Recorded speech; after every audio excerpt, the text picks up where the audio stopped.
On the other hand, OnePlus has also announced the new OnePlus Pad 3. This tablet has a screen with 13.2 inches in its diagonal. It is LCD with a resolution of 3392 x 2400 pixels. It comes with 144 Hz 900 nits in its peak brightness, and the processor is the Snapdragon 8 Elite to also have a very good power.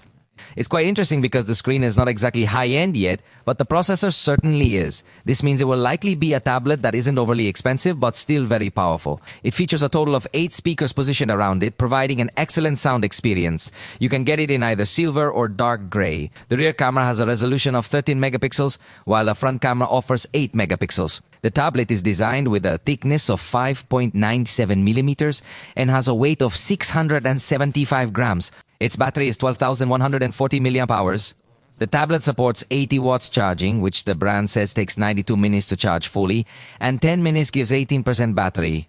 It has an optional keyboard accessory with an AI key, available with various versions of RAM, 12 gigabytes with LPDDR5X or with 16 gigabytes of LPDDR5T, and options for either 256 or 512 gigabytes of UFS 4 storage. This tablet was introduced in the US at a price of $699. This gives you a general idea of its cost, but keep in mind that prices can vary significantly between regions. We'll need to wait and see whether OnePlus plans a broader international release or chooses to concentrate solely on the US market.